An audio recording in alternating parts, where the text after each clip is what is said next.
Good evening friends. So ఈరోజు market ఎలా trade అయింది, రేపు ఎలా ఉండొచ్చు అనేది ఒకసారి చూద్దాము. ముందుగా మనము చూడబోయే ముందు మనకు వచ్చేసి ఈరోజు వచ్చేసి ప్రస్తుతం ఇది క్యాక్ డాక్స్ యూరో మార్కెట్స్ ఏదైతే ఉన్నాయో మనకు వచ్చేసి పాజిటివ్లో మంచి పాజిటివ్లో ట్రేడ్ అవుతున్నాయి. అంటే పాజిటివ్ కూడా కాదు, 1% అప్లో ట్రేడ్ అవుతున్నాయి. అండ్ మోర్ ఓవర్ మనం చూసినట్లయితే ఇవి వచ్చేసి మనకి లాస్ట్ నైట్ డౌ జోన్స్ కానీ యూఎస్ మార్కెట్స్ ఫుల్ అప్లో ట్రేడ్ అయినాయి. కాకపోతే మనకి దీన్ని బట్టి ఈరోజు కొంచెం మనకి ఈవెన్ గ్యాప్ అప్ ఓపెన్ అవుతుంది అనుకున్నాము. కాకపోతే మార్కెట్ ఒక చిన్న రేంజ్ -50 to +50 లెవెల్స్లో మంచిగా ట్రేడ్ అయింది. సో కాకపోతే మనం ఏంటంటే న్యూట్రల్ కానీ గ్యాప్ డౌన్ కనుక ఓపెన్ అయితే న్యూట్రల్ కానీ కొంత నెగిటివ్ ట్రేడ్ అవుతుంటే మనం పాజిటివ్ సెంటిమెంట్ క్యారీ చేస్తామండి. నేను సిఈ సైడ్ ఉంటానన్నాను. సో సిఈ సైడ్ మనకు కొంత మనకు మంచి బెనిఫిటే జరిగింది. అది మన వాట్సాప్ గ్రూప్ ద్వారా కూడా మనము డిస్ప్లే చేశాను. అండ్ మోర్ ఓవర్ మనకి ఫీచర్స్ కూడా యూఎస్ ఫీచర్స్ ప్రస్తుతం వచ్చేసి పాజిటివ్ ట్రేడ్ అవుతుంది. మోస్ట్లీ మనకి రేపు వచ్చేసి మార్కెట్ పాజిటివ్ సెంటిమెంట్ అయితే క్యారీ చేయొచ్చు. ఎందుకంటే గిఫ్ట్ నిఫ్టీ కూడా దగ్గర 150-200 పాయింట్స్ మనకి గ్యాప్ అయితే కనిపిస్తుందండి. గిఫ్ట్ నిఫ్టీ కూడా మనకి 150-200 పాయింట్స్ గ్యాప్ అయితే కనిపిస్తుంది. సో అది మనం ఒకసారి ఇక్కడ చూద్దాము. సో 22,589 గిఫ్ట్ నిఫ్టీ వచ్చేసి మనకి 22,589 దగ్గర మనం చూస్తున్నాము. ఇక్కడ చూడండి, 22,589 దగ్గర చూస్తున్నాము. మన నిఫ్టీ వచ్చేసి 22,442. సో దగ్గర 150 పాయింట్స్ అప్లో ట్రేడ్ అవుతుంది. మేజర్గా నిఫ్టీ ఐటీ అనేది బాగా ఈరోజు పాజిటివ్ క్యారీ అయింది. స్మాల్ క్యాప్ చూస్తే మనకి 1.06% నెగిటివ్లో ట్రేడ్ అయింది. సో స్మాల్ క్యాప్ నెగిటివ్లో ట్రేడ్ అయింది. ఓవరాల్ గ్యాప్ నిఫ్టీకి 150 పాయింట్స్ ఉంది. సో ఆ లెవెల్స్ ఒకసారి చూడబోయే ముందు మనం వచ్చేసి కొంత ఇంపార్టెంట్ స్టాక్స్ అనేది ఒకసారి డిస్కస్ చేద్దాం. ఇంపార్టెంట్ న్యూస్ ఏందనేది, స్టాక్స్ ఏందనేది. సో మనం చూసినట్లయితే ఇది గ్రీన్ ఎనర్జీ అండి. మనకి ఇక్కడ గ్రీన్ ఎనర్జీ మనం ఒకసారి మన ఫ్లాష్ కూడా వేసాము మన యొక్క వాట్సాప్ గ్రూప్ ద్వారా. Green energy stock almost 600% up అనేది మనం ఇక్కడ చూస్తున్నాము. సో అది ఏ గ్రీన్ ఎనర్జీ స్టాక్ అనేది మనం ఇక్కడ ఒకసారి చూద్దామండి. సో మేజర్గా మనం చూసినట్లయితే మనకి renewable energy contributing more than 70% of the new power generated in India. So మనకి ఏదైతే న్యూ పవర్ జనరేట్ అవుతుందో అది మేజర్గా రెన్యూబుల్ ఎనర్జీ అనేది మనం అన్నట్లుగా మనం ఇక్కడ గమనిస్తున్నాము. సో అంటే రానున్న నెక్స్ట్ టర్మ్స్ మొత్తం రెన్యూబుల్ ఎనర్జీ మీదే ఉంటుంది. అది మీరు ఇక్కడ చూడండి, విండ్ పవర్ కానివ్వండి, సో ఇంకా సోలార్ పవర్ కానివ్వండి, ఇంకా సో బయో గ్యాస్, ఇలా ఏదైతే ఉందో రెన్యూబుల్ ఎనర్జీ, సో వీటి మీదే ఎక్కువ స్ట్రెస్ అయితే ఉంది. అదైతే మీరు ఒకసారి గమనించాలి. అండ్ మోర్ ఓవర్ ఏమైతే మనకి ఈ రెన్యూబుల్ ఎనర్జీ ఏవైతే ఉన్నాయో, సో ఇక్కడ ఇచ్చాడు చూడండి, roof top solar scheme under ప్రధానమంత్రి సూర్యోదయ యోజన. సో మీరు ఐఆర్ఈడిఏ చూసుకోండి, టాటా పవర్ చూసుకోండి, అదానీ పవర్, సో ఇంకా రెన్యూబుల్ ఎనర్జీ ఏమైతే ఉన్నాయో ఇవన్నీ మీరు ఒకసారి అక్కడ మనము గమనించవచ్చు. సో రెన్యూబుల్ ఎనర్జీ ఏమైతే ఉన్నాయో అవన్నీ మనం ఒకసారి గమనించవచ్చు. మేజర్గా చూసినట్లయితే ఇక్కడ మీరు KP energy have rallied 599% in the last year. KP energy ఎవరైతే హోల్డ్ చేస్తున్నారో మంచి bag returns. Next KPI green energy, డబ్ల్యూడబ్ల్యూఏ solar. So ఇవన్నీ ఏంటంటే మల్టీ బ్యాగర్ రిటర్న్స్ అయితే ఇచ్చినాయండి. ఇదిగోండి మనకి డీటెయిల్స్ కూడా ఇచ్చారు. KP green energy stocks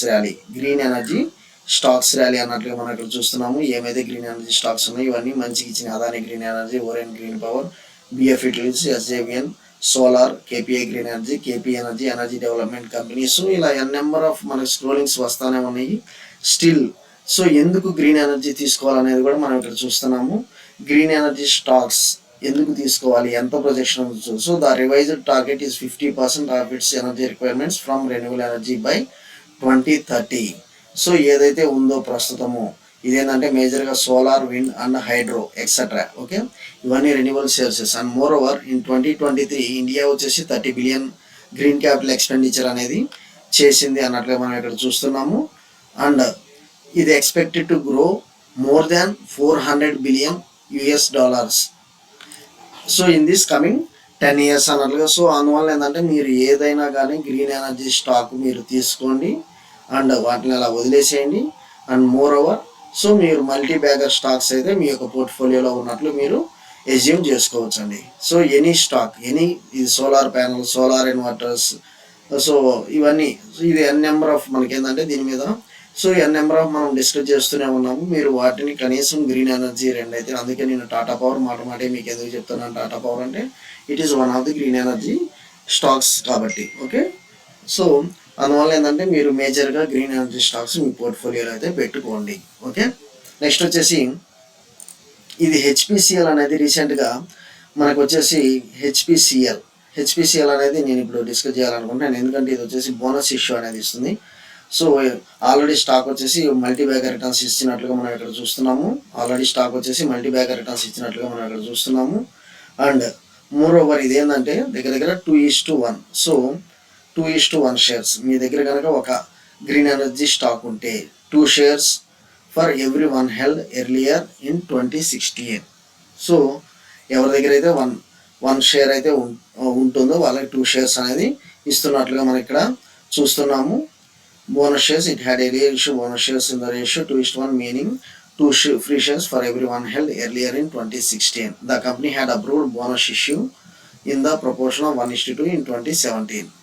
okay, so bonus shares మనకి వస్తున్నట్లుగా మనం ఇక్కడ చూస్తున్నాము. హెచ్పిసిఎల్ అనేది అది మీరు ఒకసారి గమనించండి. నెక్స్ట్ వచ్చేసి మనకి ఒకసారి లెవెల్స్ చూద్దాము. కొన్ని స్టాక్స్ లెవెల్స్ చూద్దామండి మేజర్గా.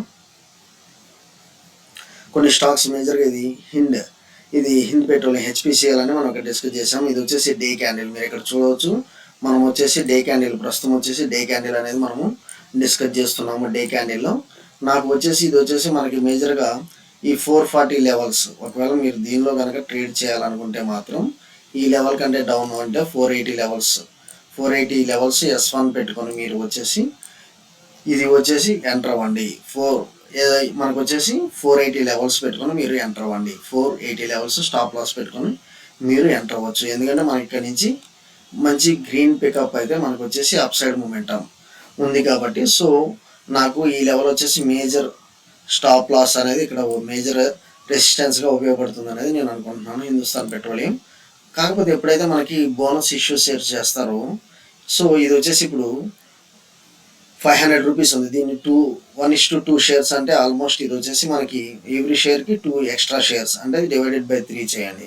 ఇది వచ్చేసి మన దగ్గర 175 రూపీస్ అంటే మోర్ పార్టిసిపేషన్ ఉంటుంది. ఎప్పుడైనా బోనస్ షేర్స్ ఇష్యూ చేస్తే ఏంటంటే స్టాక్ వాల్యూ తగ్గుతుంది. స్టాక్ వాల్యూ తగ్గితే సపోజ్ ఇప్పుడు 500 కాస్త మనకి ఇప్పుడు వచ్చేసి 500 కాస్త మనకి ఇప్పుడు వచ్చేసి మనకి 170, 180లో మనకి లిస్ట్ అవుతుంది. 170, 180లో లిస్ట్ అవుతుంది. సో దానివల్ల ఏంటంటే మార్కెట్లో లిక్విడిటీ పెరిగిద్ది. ఎక్కువ మంది స్మాల్ ఇన్వెస్టర్స్, స్మాల్ ప్లేయర్స్ కూడా దీనిలో ఇన్వెస్ట్ చేయడానికి ఛాన్స్ ఉంది. అండ్ మనకి ఎప్పుడైతే బోనస్ షేర్స్ తర్వాత కొంత మార్కెట్లో మళ్ళీ దీని యొక్క పికప్ అనేది కొంచెం ఫాస్ట్గా ఉంటుంది. ఓకే, అది మీరు ఒకసారి గమనించాలి. నెక్స్ట్ వచ్చేసి టైటాన్ వచ్చేసి మనకి బాగా పడింది ఈరోజు. ఇది వచ్చేసి ఒక large cap. So large cap ఎంతగా పడడం అనేది మనం చాలా రోజుల తర్వాత చూస్తున్నాము. కాకపోతే ఏంటంటే మనం చూసినట్లయితే ఎవ్రీ 1, 2, 3, 4 సో దగ్గర ఈ లెవెల్స్ కానించి 3800 లెవెల్స్ కానించి 3200 లెవెల్స్ మనకి చాలా ఫాస్ట్గా కరెక్షన్ అయితే జరిగింది. దీనిలో ఇంకా బాగా కరెక్షన్ అయితే ఉండొచ్చు. టిల్ మనకి లెవెల్స్ వచ్చేసి 3000 లెవెల్స్ దాకా మనకి కరెక్షన్ అయితే ఉండొచ్చు అన్నట్లుగా నాకు కనిపిస్తుంది లెవెల్స్. ఒకవేళ అది కూడా బ్రేక్ అయితే మాత్రం 2880 లెవెల్స్. సో ఎవరైతే ఇది హోల్డ్ చేస్తున్నారో ఒకసారి గమనించండి. టైటాన్ మనకి ఇది బ్రిటానియా వచ్చేసి మంచి రిజల్ట్స్ ఇచ్చినట్లుగా మనం చూస్తున్నాము. మంచి రిజల్ట్స్ వల్ల ఇది వచ్చేసి ఫాస్ట్గా అప్ సైడ్ మూమెంటం జరిగింది అన్నట్లుగా సో మనము ఇక్కడ గమనిస్తున్నాము. మనకి ఎంట్రీ లెవెల్ అయితే ఇక్కడ ఈరోజు ఒకవేళ ఎంట్రీ లెవెల్ తీసుకోవాలనుకుంటే ఈ లెవెల్ దగ్గర మనకి ఎంట్రీ లెవెల్ ఇచ్చింది. మనకి మేజర్గా స్టాప్ లాస్ 4700 అండి. ఇది లెవెల్ వచ్చేసి మనకి మేజర్గా స్టాప్ లాస్ ఏబిసి ప్యాటర్న్ ప్రకారం. సో ఏబిసి ప్యాటర్న్ ప్రకారం మనకి ఇది వచ్చేసి 4700 అనేది స్టాప్ లాస్ పెట్టుకొని మీరు ఎంటర్ అవ్వచ్చు. కాకపోతే మనకు వచ్చేసి చాలా రోజుల తర్వాత మంచి మూమెంటం అయితే ఇవ్వడం జరిగింది. ఇది ఆల్ టైమ్ హై వచ్చేసి 5400 దాకా ఉంది. సో ఇంకో 300 పాయింట్స్ అప్ సైడ్ మూమెంటం మనకి ఫాస్ట్గానే ఉంటుంది. ఇంకోటి వచ్చేసి నేను ఎప్పుడైనా మీ కోటక్ బ్యాంకు పడటం ఎంత ఫాస్ట్గా పడిందో మనకి రైజింగ్ కూడా అలానే ఫాస్ట్గా ఉంటుందని చెప్పాను. సో మార్కెట్లో మనకి ఈరోజు కొంత కరెక్షన్ మనకు కనబడినా కానీ ఇది బాగా మూమెంటం ఇచ్చింది. ఇది ఇంకా మనకి మూమెంటం అయితే కోటక్ బ్యాంక్ అయితే మంచి మూమెంటం ఉంటుంది. అలాగనే మనకి ఐడిబిఐ కూడా మీరు మిస్ అయితే అవ్వద్దు. మనకి మంచి లెవెల్ నుంచి 94 నుంచి మంచి మనకి ఫాల్ అయింది. కాకపోతే నాకు ఐడిబిఐ అయితే పెన్నీ స్టాక్స్లో మీరు మంచిగా ఇన్వెస్ట్ చేసుకొని ప్రశాంతంగా అయితే ఉండొచ్చు. ఓకే, నెక్స్ట్ వచ్చేసి ఆప్షన్ చైన్ డేటా గమనిద్దాము. మనం 22,450 లెవెల్స్ దగ్గర ఒకసారి చూద్దాము. సో ఈ లెవెల్స్లో మనకి ఈరోజు మనకి even just 50 points up and డౌన్లోనే మనకి ట్రేడ్ అవ్వడం చూసాము. ఈరోజు ఒక చిన్న రేంజ్ బాగుండు. సో నాకు దగ్గర మనకి 20,450 లెవెల్స్ కనుక బ్రేక్ అయితే మాత్రం జస్ట్ నేను 10 పాయింట్స్ అంటే తీసుకుంటే 22,500 ఇమీడియట్గా టచ్ అవుతుంది. దగ్గర 22,600, 22,700 దాకా నాకు అప్ సైడ్ మంచి ఓఐ అయితే జనరేట్ అయిందండి. ఓకే, ఓపెన్ ఇంట్రెస్ట్ అనేది మంచిగా జనరేట్ అయింది. నాకు మంచి అప్ సైడ్ మూమెంటమే కనిపిస్తుంది. కానీ ఇక్కడ చూస్తే నాకు 22,400 వచ్చేసి ఓఐ ఎంత బిల్ అయింది, దగ్గర దగ్గర 1,40,000 బిల్ అయింది. 1,40,000 మనకి బిల్డ్ అయింది. నెక్స్ట్ వచ్చేసి ఇది వచ్చేసి 1,31,000, ఇది 22,300. సో మనకి అప్సైడ్ మూమెంటంలో బాగా 2 lakh అబోవ్ 2.5 lakhs దాకా అబోవ్ అనేది బిల్డ్ అయితే మనకి డౌన్ సైడ్ 22,300 350 డౌన్ సైడ్ వచ్చేసి మనకు ఓఐ చాలా తక్కువగా బిల్డ్ అయింది. సో నేను కూడా రేపు మంచి సిఈ సైడే ఉంటున్నానండి. ఆ లెవెల్స్ కూడా మేము ఒకసారి ఇక్కడ గమనించాము. 22,500 కనుక బ్రేక్ అయితే మాత్రం 600-700 దాకా నాకు ఈజీ లెవెల్స్ కనిపిస్తుంది. అండ్ మోర్ ఓవర్ ఈరోజు ఇవ్వాల్సిన ఏదైతే రిటర్న్స్ మనం ఎక్స్పెక్ట్ చేసామో సిఈ సైడ్ అది ఇవ్వలేదు. అందువల్ల ఏంటంటే రేపు కూడా నేను ఫుల్ బుల్లిష్ మూమెంటం సైడే ఉంటున్నాను. బుల్లిష్ మూమెంటం సైడే ఉంటున్నాను. మన బ్లైండ్ స్ట్రాటజీ ఏంటంటే మనం 22,500 లెవెల్స్, ఈ లెవెల్స్లో మనకి మార్కెట్ బాగా హాల్టింగ్ ఉంది. సో ఈ లెవెల్స్ మనకి ఎప్పుడైతే మనకి క్రాస్ అవుతుందో, రేపు ఈ లెవెల్స్ ఎప్పుడైతే క్రాస్ అవుతుందో నాకు 22,600 అండ్ 22,700 లెవెల్స్ దాకా, నాకు ఈ లెవెల్స్ దాకా మంచి అప్సైడ్ మూమెంటం అయితే కనిపిస్తుంది రేపు. నేను రేపు కూడా సిఈ సైడే ఉన్నాను. నేను ఒక బ్లైండ్ స్ట్రాటజీ డిస్కస్ చేశానండి. అది బ్లైండ్ స్ట్రాటజీ ఏందనేది ఒకసారి మళ్ళీ ఇక్కడ రాస్తాను.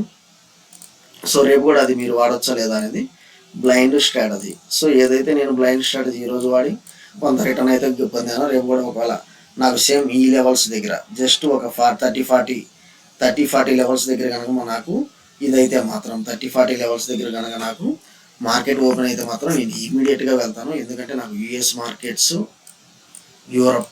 యూరప్ కూడా మంచి పాజిటివ్ సెంటిమెంట్తో ఈరోజు ట్రేడ్ అవుతుంది. ఓకే, రేపైతే నేను మంచిగా అప్సైడ్ మూమెంటమే చూస్తాను.